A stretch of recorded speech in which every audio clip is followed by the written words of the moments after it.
હું પ્રાધ્યાપક ડૉક્ટર સમીર કે Prajapati, arts and commerce college Radhanpur. આપણે પ્રતિદિન ક્રમશઃ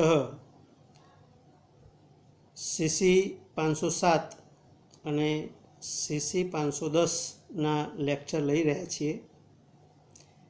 આજે શનિવારે સીસી 510નું કુમાર સંભવમ વિશે વિચાર કરતાં પહેલાં આપણે આ લેક્ચરનો પ્રારંભ પ્રાર્થનાથી કરીશું. ઓમ પૂર્ણમદઃ પૂર્ણમિદં પૂર્ણાત પૂર્ણમુદચ્યતે પૂર્ણસ્ય પૂર્ણમાદાય પૂર્ણમેવાવશિષ્યતે. ઓમ શાંતિ શાંતિ શાંતિ.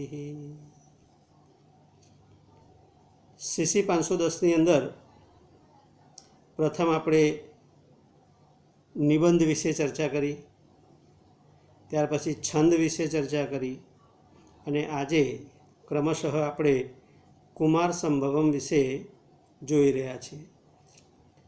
કુમાર સંભવમ એક એવું મહાકાવ્ય છે કે જેની રચના મહાકવિ કાલિદાસે કરી છે. કાલિદાસે આવા બે મહાકાવ્યો રચ્યા છે, એક રઘુવંશમ અને બીજું છે કુમાર સંભવમ. ક્રમની દૃષ્ટિએ જોઈએ તો કુમાર સંભવમ એ પ્રથમ આવે અને દ્વિતીય રઘુવંશમ આવે. આ બે મહાન અને ઉત્તમ મહાકાવ્યો આપણી સમક્ષ મૂક્યા છે. તો એવા મહાકવિ કાલિદાસના જીવન વિશે આપણે પ્રથમ વિચાર કરવો જોઈએ. તો આપણે જાણીએ છીએ મિત્રો કે સંસ્કૃત સાહિત્યનો ઇતિહાસ એક નબળી કડી ગણાય છે. History is a weak point of the Sanskrit literature, એવું ડૉક્ટર કીથનું વિધાન આપણને વિચારવા માટે પ્રેરે છે. તો આવું કેમ કહ્યું છે? તો મહર્ષિ વેદવ્યાસના એ શબ્દો આપણે યાદ કરીએ કે મનુષ્ય હંમેશા આત્મપ્રશંસા કે આત્મનિંદા, પરસ્તુતિ કે પરનિંદા ન કરવી જોઈએ. અને આ બાબતનો આધાર લઈને જ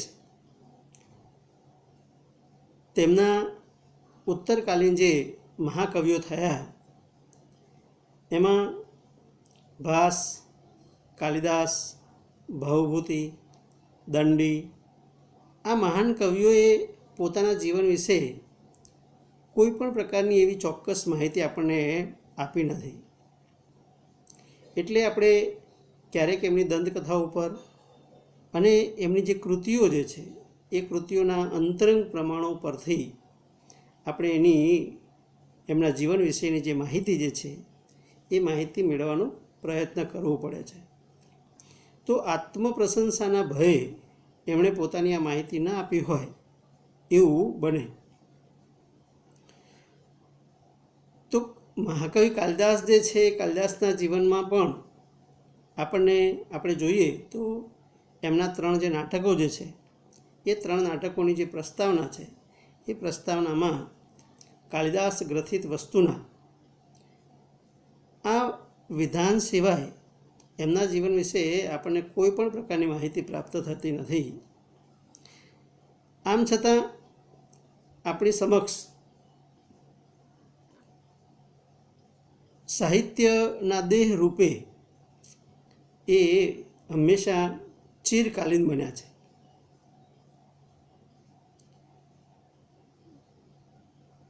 આ એમના જીવન વિશે માહિતી ન આપી હોવા છતાં આપણી સમક્ષ જે કાવ્યદેહ ઉદ્ઘાટિત થાય છે અને એને આધારે આપણે કહેવું હોય તો કહી શકાય.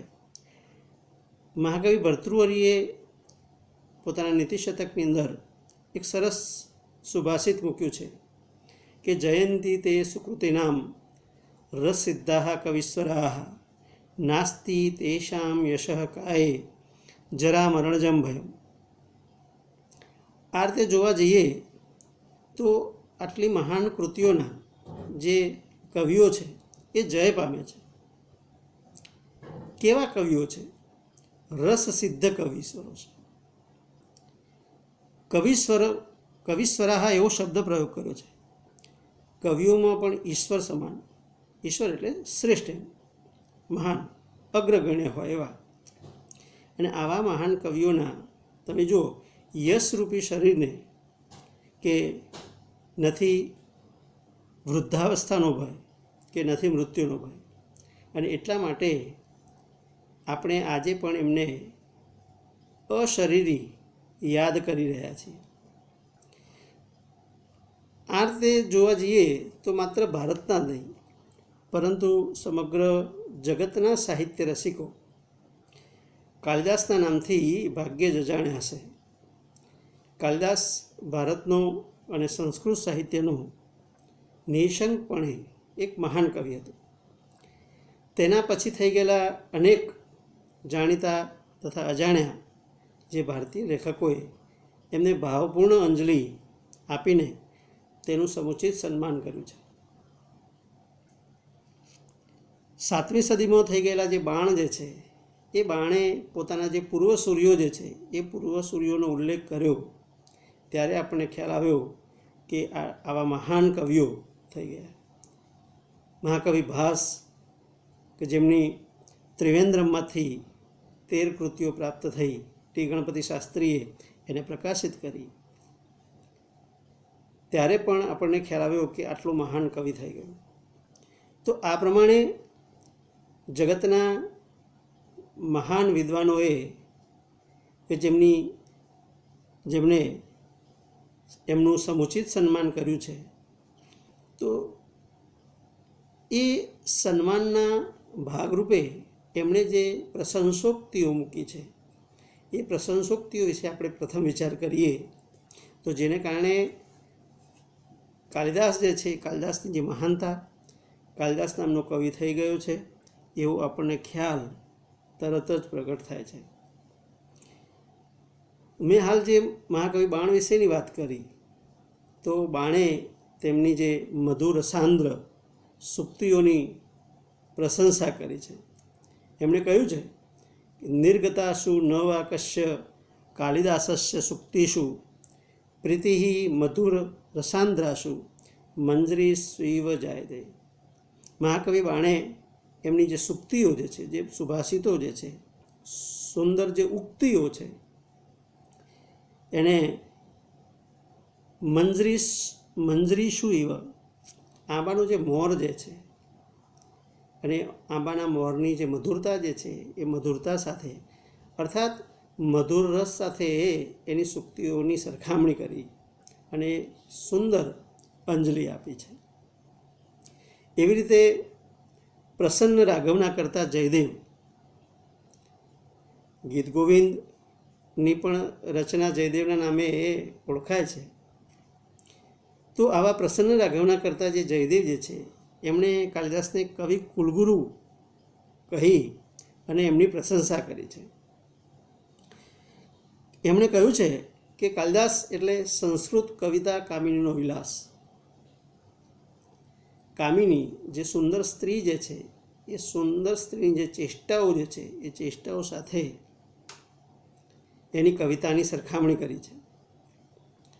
તો કોઈએ તેની ઉપમાની પણ પ્રશંસા કરી, કહ્યું છે કે ઉપમા કાલિદાસસ્ય. કોઈએ એની શૈલીની પ્રશંસા કરી છે. કાલિદાસની વૈદર્ભી શૈલી ખૂબ જ જાણીતી છે, અને કહ્યું છે કે વૈદર્ભી કવિતા સ્વયં મૃતવતી શ્રી કાલિદાસમ વરમ. આ વૈદર્ભી શૈલી સ્વયં કાલિદાસને વરી છે. તો આ ભારતીય વિદ્વાનોએ તો એની પ્રશંસા કરી જ છે, પણ પશ્ચિમના વિદ્વાનોમાં પણ તમે જુઓ કે વિલિયમ જોન્સ, જેમણે સંસ્કૃત સાહિત્ય ક્ષેત્રે બહુ સુંદર પ્રદાન કર્યું છે, આવા વિલિયમ જોન્સ કાલિદાસને યુરોપના જે શેક્સપિયર જે છે, એ શેક્સપિયર સાથે એમની સરખામણી કરે છે અને કહે છે, our illustrious poet the Shakespeare of India. Kalidas તો ભારતનું શેક્સપિયર છે. ઇલસ્ટ્રિયસ એટલે ધ્યાનાકર્ષક. ભારતનું શેક્સપિયર કાલિદાસને કહી અને કાલિદાસની સાથે સરખામણી કરી છે. પરંતુ મિત્રો, કાલિદાસ એ કાલિદાસ છે અને શેક્સપિયર એ શેક્સપિયર છે. કાલિદાસની તુલના ખરેખર કોઈની સાથે થઈ ન શકે. આમ છતાં યુરોપના વિદ્વાનોએ પણ એટલી સુંદર ભાવાંજલિ આપી અને કાલિદાસની પ્રશંસા કરવાનો જે ઉત્તમ પ્રયાસ કર્યો છે એ સરાહનીય છે. આમ કાલિદાસની જે પ્રશંસોક્તિઓ જે છે એની મહાનતાને સૂચિત કરે છે. આ રીતે જોવા જઈએ તો રસસિદ્ધ કવિસ્વરોમાં આંગળીના વીઢે ગણવા જઈએ તો એનું સ્થાન પ્રથમ આવે.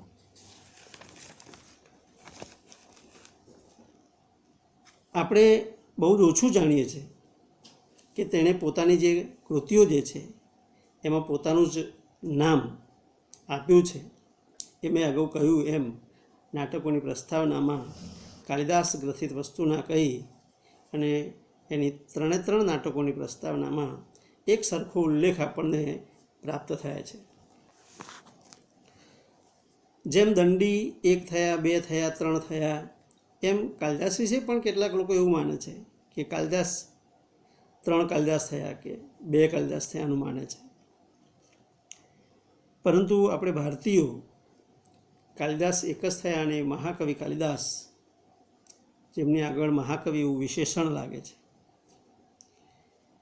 તો એમના જીવન વિશે જાણવું હોય તો હંમેશા આપણે જાણીએ છીએ કે સાહિત્યનો જે સાહિત્યકાર જે છે એના જીવન વિશે જાણવું હોય અને એ પણ આવા પ્રાચીન કવિઓ લેખકો વિશે, તો 2 પ્રમાણ આપણને ઉપલબ્ધ થાય.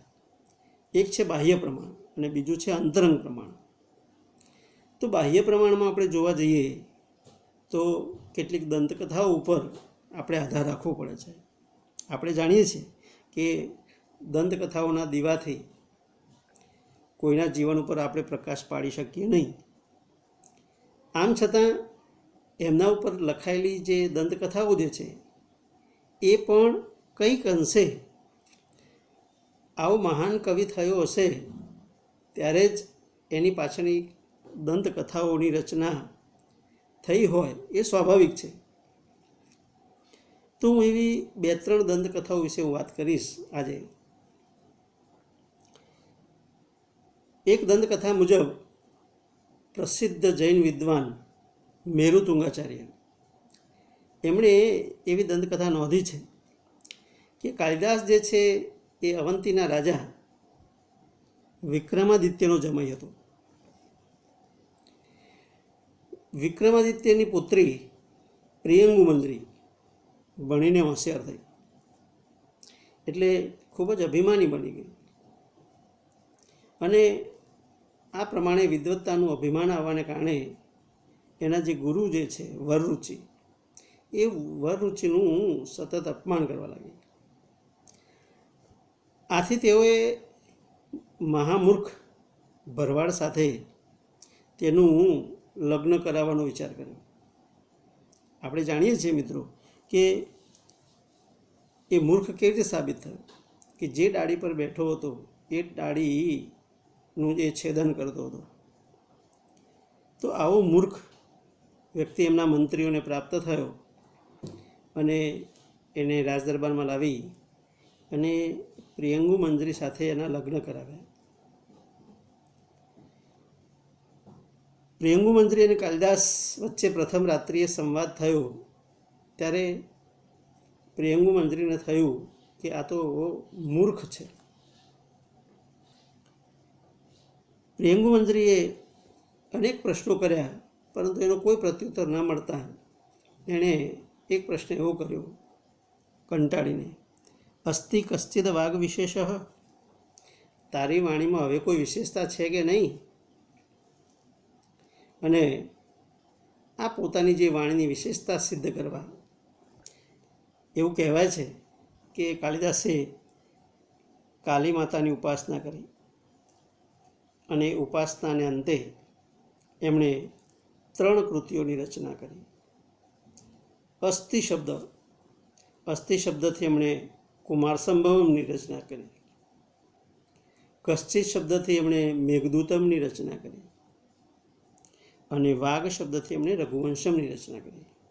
જો મિત્રો, ત્રણ કૃતિઓનો જે મંગળ શ્લોક જે છે અથવા પ્રથમ શ્લોક જે છે એનો પ્રથમ શબ્દ આપણને આ પ્રમાણે જોવા મળે છે: અસ્થિ, કશ્ચિદ અને વાઘ. તો અસ્થિ શબ્દ જે છે એ કુમાર સંભવના પ્રથમ સર્ગનો પ્રથમ શ્લોક છે. અસ્થિ ઉત્તરશ્યામ દિશી દેવતાત્મા હિમાલયો નામ નગાધિરાજ પૂર્વાપરૌ તોય નિધિ વિગાહ્ય સ્થિત પૃથિવ્યામિવ માનદંડ. એવી રીતે તમે જુઓ કે મેઘદૂત, તો મેઘદૂતનો પ્રથમ જે શ્લોક છે: કશ્ચિત કાંતા વિરહ ગુરુણા સ્વાધિકારાત પ્રમત્ત શાપે નાસ્તમ ગમિત મહિમા વર્ષ ભોગ્યેણ ભર્તૃ યક્ષશ્ચક્રે જનકતનયા સ્થાન પુણ્યોદકેશુ સ્નિગ્ધછાયા તરુષુ વસતિમ રામગિર્યાશ્રમેશુ. તો એનો પ્રથમ શબ્દ તમે જુઓ કે કશ્ચિત શબ્દ છે. એવી રીતે રઘુવંશમનો મંગળ શ્લોક જુઓ: વાઘ શબ્દ, અસ્થિ કશ્ચિદ વાઘ. વાઘ વાગર્થા વિવ સંપૃક્તૌ વાગર્થ પ્રતિપત્તયે જગત પિતરૌ વંદે પાર્વતી પરમેશ્વરૌ. તો આ પ્રમાણે આ જે આપણને આધાર મળે છે એ આધાર સાથે આ કૃતિને, આ દંતકથાને સમાવિષ્ટ કરવામાં આવી છે. આ દંતકથા ઘણી જ પ્રાચીન છે મિત્રો. તો આ પ્રમાણે કાલિદાસના જીવન ઉપર આછેરો પ્રકાશ પાડવાનો જૈન વિદ્વાન નિરુત્તંગાચાર્યજીએ પ્રશંસનીય પ્રયત્ન કર્યો છે. બીજી એક દંતકથા આના અનુસંધાનમાં આપણે જોઈએ કે પ્રથમ જે દંતકથા છે એમાં પ્રિયંગુ મંજરી જ્યારે કાલિદાસને પ્રાપ્ત નથી કરી શકતી ત્યારે શાપ આપે છે કે તારું મૃત્યુ જે છે એ સ્ત્રીથી થશે. તો એના અનુસંધાને બીજી જે દંતકથા જે છે એ મુજબ કાલિદાસનું જે મૃત્યુ છે એ સિંહલદ્વીપ એટલે કે લંકામાં થયું હતું. જે રાજકુમારીએ તેને દેવીની ઉપાસના કરાવવા માટે, દેવીની ઉપાસના કરાવી વિદ્વાન બનાવ્યો, તેને આ કાલિદાસ માતા માનવા લાગ્યો. આથી ગુસ્સે થઈ અને એણે આવો શાપ આપ્યો કે એનું મૃત્યુ કોઈ સ્ત્રીના હાથે થશે. અને એ શાપના ભાગરૂપે કાલિદાસ જે છે વિષયી બની ગયો, વાસનામાં ભટકવા લાગ્યો, સ્ત્રીઓનો સંગ કરવા લાગ્યો અને સ્ત્રીઓના સંગમાં જીવન વ્યતીત કરવા લાગ્યો. એકવાર એ ફરતો ફરતો સિંહલ દ્વીપમાં તેના મિત્ર રાજા કુમારદાસને મળવા ગયો અને તે એક વેશ્યાને ત્યાં રહ્યો. રાજાને ખબર પડતાં કાલિદાસની શોધ માટે સમસ્યા પૂર્તિ જાહેર કરી. કાલિદાસ તો શીઘ્ર કવિ હતો, એ રાજાને ખબર હતી કે શ્લોકની એક પંક્તિ મૂકીશું તો કાલિદાસથી રહેવાશે નહીં અને એ શ્લોક પૂર્તિ કરશે તો તરત જ આપણને ખ્યાલ આવી જશે કે કાલિદાસ આ સ્થાને છે. તો આવી શ્લોક પૂર્તિ અથવા સમસ્યા પૂર્તિ માટે એમણે આ જાહેરાત કરી અને એના માટે એમણે પ્રશંસા માટે, પ્રોત્સાહન માટે ઇનામ જાહેર કર્યું. એ પંક્તિ એ પ્રમાણે છે કે કમલે કમલ ઉત્પત્તિ શ્રૂયતે ન તુ વા દૃશ્યતે. વેશ્યાએ આ પંક્તિ કાલિદાસ સમક્ષ ઉચ્ચારી અને તરત જ શીઘ્ર કવિ એવા કાલિદાસે દ્વિતીય પંક્તિનું ઉચ્ચારણ કર્યું: બાલે તવ મુખ અંબોજે કથમ ઇન્દિવરદ્વયમ. કે છે કમળમાં કમળની ઉત્પત્તિ તો જોઈ છે, સાંભળી છે, પણ જોઈ નથી. તો તરત કાલિદાસે બહુ સુંદર જવાબ આપ્યો કે હે બાલા, તારા આ મુખરૂપી કમળમાં આ બીજી ઇન્દ્રિય ક્યાંથી આવી? બીજું ઇન્દિવર એટલે કમળ. આ તારા મુખરૂપી કમળમાં આ બીજું કમળ ક્યાંથી ઉગ્યું કે છે. સમસ્યા પૂર્તિ થઈ ગઈ એટલે પેલી જે વેશ્યા છે, ગણિકા જે છે, એ મોટા ઇનામની લાલચે કાલિદાસનું ખૂન કર્યું. તો આ પ્રમાણેની દંતકથા પ્રથમ દંતકથા સાથેના અનુસંધાને જ આપણને પ્રાપ્ત થાય છે. એક ત્રીજી દંતકથા પણ છે કે એક દિવસ દંડી અને કાલિદાસ વચ્ચે પોતપોતાની શ્રેષ્ઠતા સિદ્ધ કરવા માટે હરીફાઈ થઈ. એટલે બંનેને વિચાર આવ્યો કે આનું સમાધાન કેવી રીતે કરવું. એ સમાધાનના ભાગરૂપે તેઓ માતા સરસ્વતી પાસે ગયા અને એ સમયે સરસ્વતીએ પ્રગટ થઈ અને નિર્ણય કર્યો કે કબીરદંડીના સંશય. દંડી જ કવિ છે એમાં કોઈ સંશય નથી. એટલે કાલિદાસ ગુસ્સે થઈને બોલ્યો કે કો હમ બ્રૂહી તદા મૂઢે, હે મૂઢા, તો હું કોણ છું કે? ત્યારે સરસ્વતીએ સુંદર જવાબ આપ્યો કે ત્વમેવ અહમ ન સંશય, જે તું છે એ જ હું છું. કારણ કે કાલિદાસને સરસ્વતીનું સ્વરૂપ માનવામાં આવે છે, એટલે એની સ્પર્ધા, એની સરખામણી કોઈની સાથે ન થઈ શકે. આવો ઉમદા ભાવ સાથેની જે આ દંતકથા આપણને પ્રાપ્ત થાય છે એ કાલિદાસની ઓળખ સાથે એની મહત્તા પ્રદર્શિત કરે છે. મિત્રો, આમ અનેક દંતકથાઓ છે, પરંતુ આપણે આ 3 દંતકથાઓ રજૂ કરી અને આગળની વાત કરવા જઈ રહ્યા છીએ. આમ તમે જુઓ કે દંતકથાઓમાં કાલિદાસ બાણ, ભવભૂતિ વગેરે અનેક કવિવરોને એક સમયે થયેલા વર્ણવ્યા છે, જે ખરેખર તો માન્ય રાખી શકાય નહીં.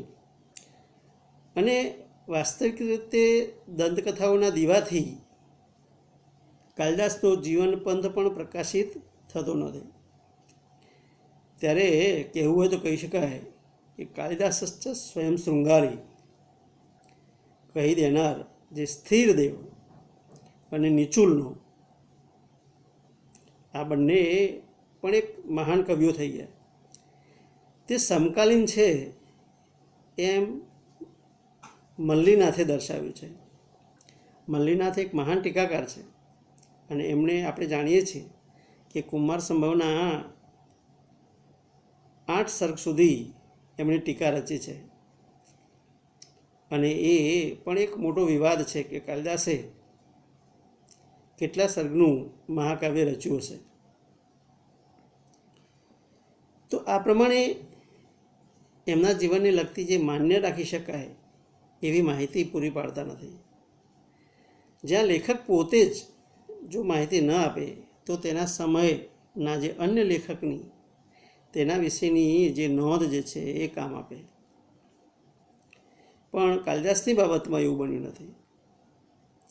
આ બધું ન હોય ત્યારે શિલાલેખ છે, સિક્કા છે, આવી જે સામગ્રી જે છે એ સામગ્રી કામ લાગતી હોય છે, પરંતુ આવી સામગ્રી પણ કાલિદાસના જીવન વિશે પ્રકાશ પાડી શકતી નથી. એવી સામગ્રી પણ આપણને ઉપલબ્ધ થતી નથી.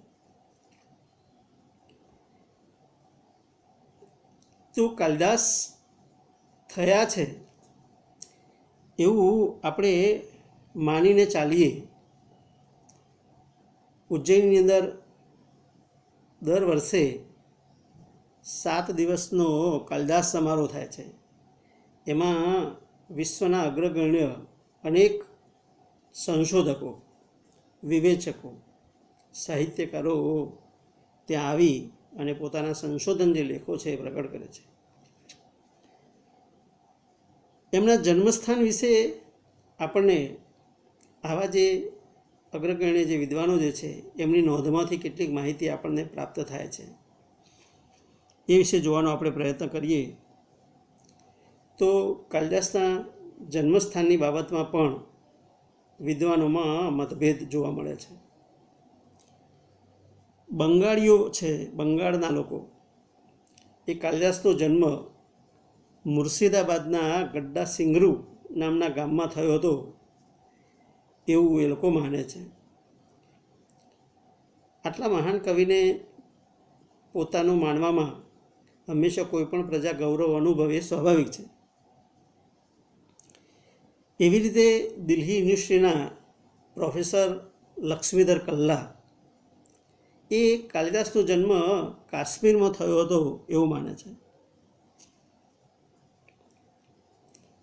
શ્રીમતી કમલા રત્નમ તેને કાલિદાસને હિમાલયના કાવીઠા ગામનું માને છે. ડૉક્ટર પીએન કવઠેકર તેનું જે બાળપણ જે છે એ ઉજ્જૈન નજીક વીત્યું હશે એમ માને છે. તો એ સિવાય પશ્ચિમના વિદ્વાનોમાં પણ તમે જુઓ કે એફજી પીટરસન જે છે એમણે કાલિદાસને વિદર્ભમાં જન્મેલો બતાવ્યો છે.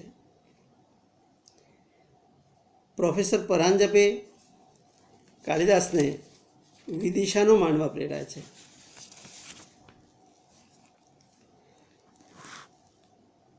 તો આ બધા વિવિધ સ્થાનો જોઈએ છે ત્યારે એમ લાગે કે એ કાલિદાસની જન્મભૂમિ હોઈ શકે અથવા કર્મભૂમિ હોઈ શકે.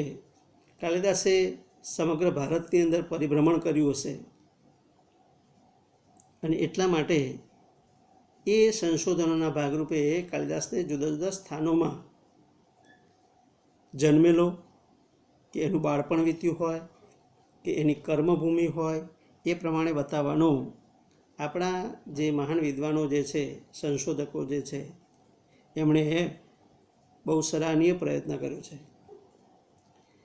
તો આ બધી બાબતોથી જોવા જઈએ તો વિશેષ પ્રમાણો એવા મળે છે કે એમની જન્મભૂમિ નહીં તો કર્મભૂમિ એ ઉજ્જૈન છે એટલું તો આપણે માની શકીએ.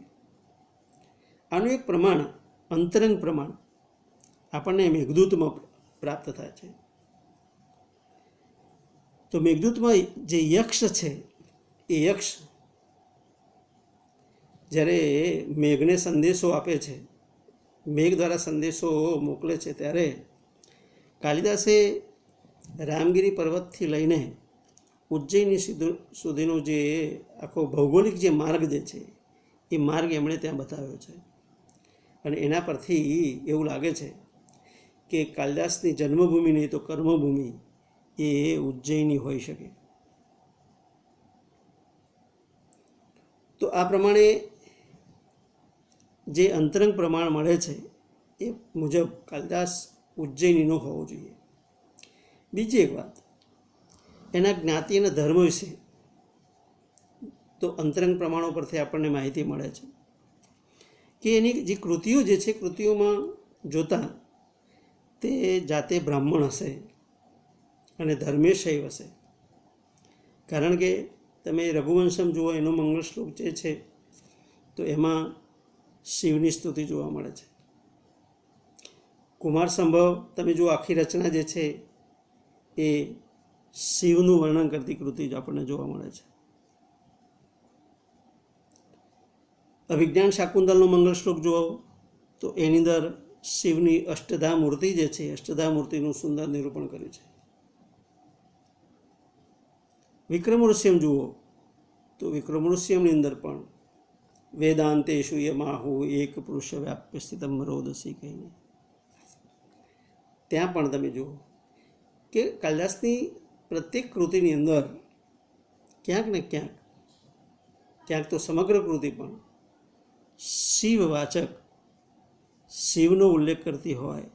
અને એટલા માટે આપણે એવું માનવા પ્રેરાઈએ કે કાલિદાસનો જે ધર્મ જે છે શૈવ ધર્મ હશે અને પોતે બ્રાહ્મણ હશે, એ શિવના ઉપાસક હશે.